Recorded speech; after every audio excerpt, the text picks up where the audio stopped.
Hello everybody, nice to meet you. Our read of Luke chapter 23, let's read it together. Then the whole assembly rose and led him off to Pilate. And they began to accuse him, saying, "We have found this man subverting our nation. He opposes payment of tax to Caesar and claimed to be Christ, a king." So Pilate asked Jesus, "Are you the king of the Jews?" "Yes, it is as you say," Jesus replied. Then Pilate announced to the chief priests and the crowd, "I found no basis for a charge against this man." But they insisted. "He stirs up the people all over Judea by this teaching.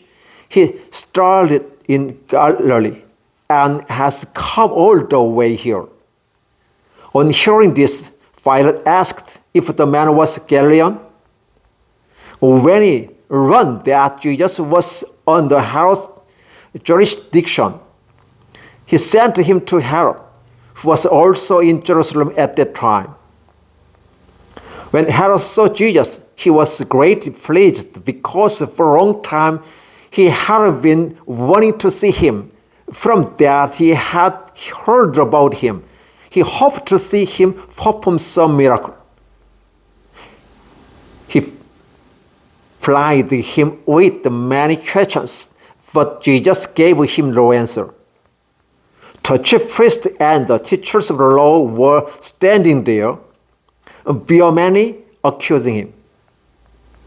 Then Herod and his soldiers ridiculed and mocked him, dressing him in an elegant robe. They sent him back to Pilate. That day, Herod and Pilate became friends. Before this, they had been enemies. Pilate called together the chief priests, the rulers, and the people, and said to them, "You brought me this man as one who was inciting people to rebellion. I have examined him in your presence and have found no basis for your charge against him." Little has Herod, for he sent him back to us. As you can see, he has done nothing to deserve death. Therefore, I will punish him and then release him. With one voice they cried out, "Away with this man! Release Barabbas to us!" Barabbas has been thrown into prison for insurrection in the city and for murder. Wanting to release Jesus, Pilate appealed to them again. But they kept shouting, "Crucify him! Crucify him!" For the third time, he spoke to them. "Why? What crime has this man committed? I have found in him no grounds for the death penalty. Therefore, I will have him punished and then release him." But with a loud shout, they insistently demanded that he has crucified, and their shout prevailed. So Pilate decided to grant their demand. He released the man who has been thrown into prison for insurrection and murder. The one they asked for, and surrendered Jesus to their will. As they led him away, they seized Simon from Cyrene, who was on his way in from the country, and put the cross on him and made him carry it behind Jesus. A large number of people followed him, including women who mourned and wailed for him. Jesus turned and said to them, "Daughters of Jerusalem, do not weep for me, weep for yourselves and for your children. For the time will come when you will say, 'Blessed are the barren woman, the wombs that never bore, and the breast that never nursed.' Then they will say to the mountains, follow us, and to the hills cover us. For if man do these things when the tree is green, that will happen when it's dry. Two other men, those criminals, were also led out with him to be executed.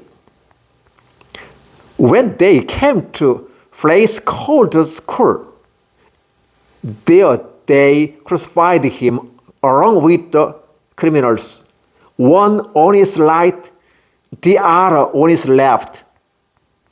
Jesus said, Father, forgive them, for they do not know what they are doing.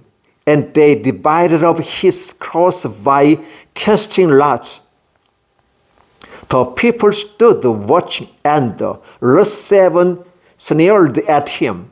They said, He saved others, let him save himself, if he is the Christ of God, the chosen one. The soldiers also came up and mocked him. They offered him wine beginners and said, If you are the king of Jews, save yourselves.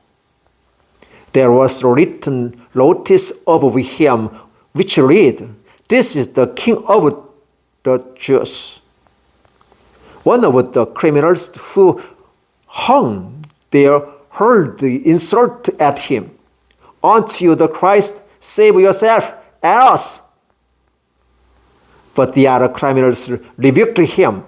Don't you fear God? He said, since you are under the same sentence.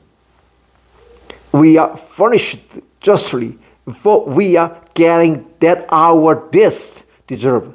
But this man has done nothing wrong. Then he said, Jesus, remember me when you come into your kingdom. Jesus answered him, I tell you the truth, today you will be with me in paradise. It was now about the 6th hour, and darkness came over the whole land until the 9th hour. But the sun stopped shining, and the curtain of the temple was torn in two. Jesus called out with a loud voice, Father, into your hands I commit my spirit. When he had said this, he breathed his last. The centurion, seeing what has happened, praised God and said, surely this was a righteous man. When all the people who had gathered to witness this sight saw that took place, they beat their breast and went away. But all those who knew him, including the woman who had followed him from Galilee, stood at a distance watching these things. Now there was a man named Joseph, a member of a council, a good and upright man, who had not consented to their decision and action. He came from the Judean town of Arimathea, and he was waiting for the kingdom of God. Going to Pilate, he asked for Jesus' body. Then he took it down, wrapped it in a linen cloth, and placed it in a tomb cut in the rock, one in which no one had yet been laid. It was preparation day. Say the Sabbath was about to begin. The woman who had come with Jesus from Galilee followed Joseph and saw the tomb and how his body was laid in it. Then they went home and prepared spices and perfumes, but they rested on the Sabbath in the obedience to the commandment. Luke chapter 23, verses 1 through 56. Thank you.